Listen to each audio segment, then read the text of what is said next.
வணக்கம்.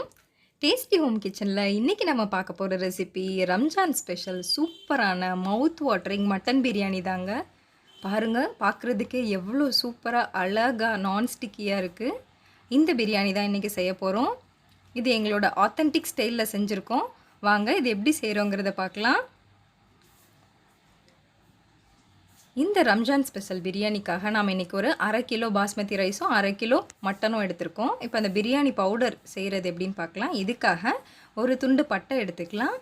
அதுக்கப்புறமா 4 ஏலக்காய், 2 அன்னாசி பூ, 2 கல்பாசி, 2 பிரியாணி இலை, 5 கிராம்பு, 1 டேபிள் ஸ்பூன் சோம்பு. இது எல்லாத்தையும் பொடிச்சு வச்சுக்கலாம்.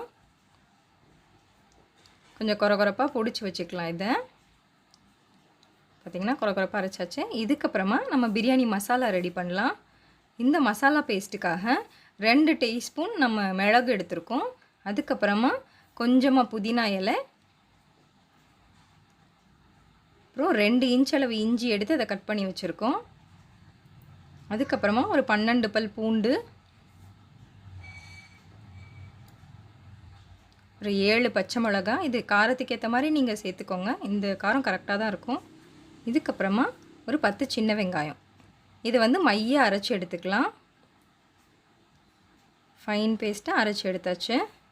இப்போ இதுக்கப்புறமா பிரியாணி செய்கிறத பார்க்கலாம். ஒரு குக்கரில் ஒரு 50 ml தேங்காய் எண்ணெய் விட்டுக்கலாம். இந்த தேங்காய் எண்ணெய் விடும்போது தான் பிரியாணியோட வாசனையே ரொம்ப சூப்பராக இருக்கும். இது கூட ஒரு 2 டேபிள் ஸ்பூன் நெய் விட்டுக்கலாம். இந்த தேங்காய் எண்ணெயும் நெய்யும் சேர்க்கும் போதே உங்களுக்கு அந்த அரோமாவே ரொம்ப யூனிக்காக இருக்கும். இது கூட அந்த எண்ணெய் காஞ்சதுக்கப்புறமா ஒரு துண்டு பட்டையும் ஒரு 2 ஏலக்காயும் சேர்த்துக்கலாம். அதுக்கப்புறமா ஒரு அன்னாசி பூ, 2 பிரியாணி இலை, அதுக்கப்புறமா 2 கிராம்பு அதையும் சேர்த்துக்கலாம். இப்போது இதில் ஒரு 250 கிராம் பெரிய வெங்காயம் ஸ்லைஸ் பண்ணி வச்சுருக்கோம், அதையும் சேர்த்துக்கலாம். இதை வந்து ரொம்ப தின்னாக ஸ்லைஸ் பண்ணி வச்சுருக்கோம். இந்த மாதிரி சேர்க்கும்போது அந்த வெங்காயம் சீக்கிரம் வதங்கிடும். இந்த வெங்காயம் சீக்கிரம் வதங்கிறதுக்காக கொஞ்சமாக உப்பு சேர்த்துக்கலாம். இப்போ இந்த வெங்காயத்தை நல்லா வதக்கிக்கலாம். லைட் கோல்டன் ப்ரௌன் வர்ற அளவுக்கு வதக்கிக்கலாம். இப்போ நம்ம அரைச்சி வச்சுருக்க அந்த பிரியாணி பவுடரை சேர்த்துக்கலாம்.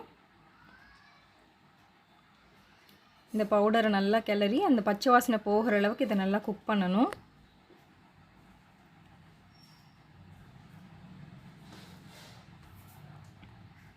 இப்போ பச்சை வாசனை நல்லா போயிருச்சு. இதுக்கப்புறமா ஒரு கைப்பிடி அளவு புதினா, ஒரு கைப்பிடி அளவு கொத்தமல்லி தழை இதையும் சேர்த்துக்கலாம். இந்த 2 இலையும் நல்லா சுருங்குற அளவுக்கு இதை நல்லா வதக்கிக்கலாம். அந்த பச்சை வாசனை எல்லாம் போகணும். பாருங்கள், இலையெல்லாம் நல்லா சுருண்டு வந்துருச்சு, பச்சை வாசனை ஃபுல்லாக போயிருச்சு. இந்த டைமில் ஒரு 2 மீடியம் சைஸ் தக்காளி அதையும் சேர்த்துக்கலாம். இப்போ அந்த டொமேட்டோ நல்லா மேஷ் ஆகணும். தக்காளி மேஷ் ஆகிற அளவுக்கு நல்லா வதக்கிக்கலாம். பாருங்க, தக்காளி மேஷ் ஆயிடுச்சு. இந்த டைமில் நம்ம அரைச்சி வச்சுருக்க அந்த பிரியாணி மசாலாவை சேர்த்துக்கலாம். அந்த மசாலா வந்து அந்த பச்சை வாசனை போகிற அளவுக்கு நல்லா வதக்கிக்கலாம். பாருங்கள், பச்சை வாசனை ஃபுல்லாக போயிடுச்சு. இந்த டைமில் நம்ம வந்து வாஷ் பண்ணி வச்சுருக்க 1/2 கிலோ மட்டன் அதை சேர்த்துக்கலாம். அந்த மட்டன் அந்த மசாலா கூட நல்லா கோட் ஆகிற அளவுக்கு நல்லா கிளறி விடுங்க. எல்லா பக்கமும் ஈவனாக கோட் ஆகணும். ஈவனாக கோட் ஆயிடுச்சு. இப்போ அந்த மட்டனுக்கு மட்டும் தேவையான அளவு உப்பு சேர்த்துக்கலாம். அதுக்கப்புறமா ஒரு 1/2 டீஸ்பூன் மஞ்சள் பொடி சேர்த்துக்கலாம். 1 டேபிள் ஸ்பூன் சில்லி பவுடர், இல்லைன்னா உங்களுக்கு காரத்துக்கு ஏற்ற மாதிரி. அதுக்கப்புறமா 1 டேபிள் ஸ்பூன் மல்லிப்பொடி. இதை வந்து இப்போ நல்லா மிக்ஸ் பண்ணி விட்டுக்கலாம்.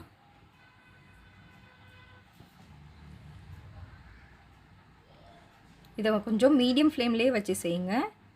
ஏன்னா அந்த இஞ்சி பூண்டு எல்லாமே சேர்த்துருக்கிறதுனால லைட்டாக அடி பிடிக்க ஆரம்பிச்சிடும். அதனால் மீடியம் ஃப்ளேம்லேயே வச்சு செஞ்சுங்க.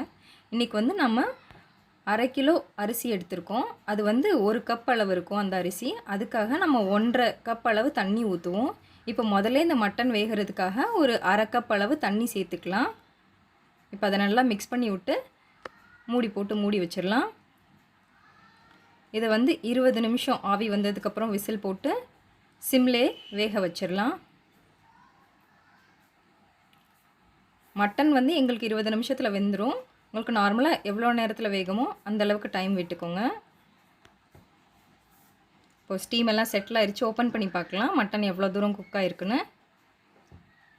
பாருங்க, சூப்பரான ஸ்மெல் வருது. மட்டனோட ஸ்மெல் சூப்பராக குக் ஆகிருக்கு. ரொம்ப கிளாஸியாக இருக்குது பார்க்குறதுக்கே. மட்டன் நல்லா பஞ்சு மாதிரி வெந்துருச்சு. இப்போ இது கூட 1 கப் தேங்காய் பால் சேர்த்துக்கலாம். நம்ம இந்த கப்பில் தான் அரிசி எடுத்தோம். மொத்தமாக நம்ம ஊற்றுற வாட்டர் கண்டென்ட் எவ்வளோன்னா 1க்கு 1.5. இப்போது அந்த 1 கப் தேங்காய் பால் எடுத்தாச்சு. தேங்காய் பால் ஊற்றும் போது உங்களுக்கு அந்த ஃப்ளேவர் சூப்பராக இருக்கும், பிரியாணியோட ஃப்ளேவர். இது இப்போ நல்லா கலந்து விட்டுக்கலாம். நம்ம பாஸ்மதி அரிசியை ஒரு 30 நிமிஷம் ஊற வச்சுருக்கோம். அந்த ஊற வச்ச அரிசியை இப்போ சேர்த்துக்கலாம். அது தண்ணி இல்லாமல் அந்த ரைஸ் மட்டும் போடுங்க. ஏன்னா இதுலேயும் தண்ணி இருந்துச்சுன்னா உங்களுக்கு அந்த அளவு கரெக்டாக வராது, அப்புறம் குழஞ்சிரும். நல்லா ஸ்ட்ரெயின் பண்ணி வச்சுருக்க அந்த ரைஸையை சேர்த்துக்கலாம். இப்போது இதை இப்போ நல்லா கலந்து விட்டுக்கலாம். இது வந்து கொஞ்சம் ஜென்டிலாக தான் மிக்ஸ் பண்ணணும். ரொம்ப ரஃப்பாக மிக்ஸ் பண்ணிட்டிங்கன்னா அந்த அரிசி உடைய ஆரம்பிச்சிடும். இப்போது இது கூட நம்ம தயிர் சேர்த்துக்கலாம். 3 டேபிள் ஸ்பூன் தயிர்.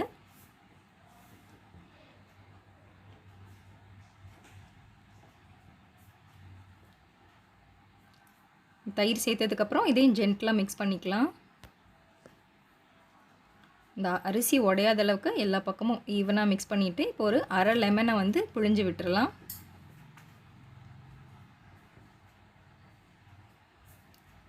இது கூட நம்ம இப்போ ஒரு 2 டேபிள் ஸ்பூன் நெய் விட்டுக்கலாம். இந்த கடைசியாக நெய் விடும்போது என்ன ஆகும்னா உங்களுக்கு அந்த அரிசியெல்லாம் நல்லா தனித்தனியாக பிரிஞ்சு வரும். உங்களுக்கு நிறைய எண்ணெய் ஊற்றுறோம் அப்படின்லாம் நினைக்க வேணாம். இதில் எண்ணெயே இருக்காது. அந்த பிரியாணி செஞ்சதுக்கப்புறம் பார்த்திங்கன்னா கரெக்டாக இருக்கும் எல்லாமே. இதில் அந்த அரிசி வந்து 80% ஆஃப் வாட்டரை வந்து உறிஞ்சதுக்கப்புறம், அதாவது ஒரு 3/4 பாகம் வெந்ததுக்கப்புறமா இதை வந்து மூடி போட்டு மூடி ஒரு 10 நிமிஷம் சிம்லே வச்சு குக் பண்ண போகிறோம்.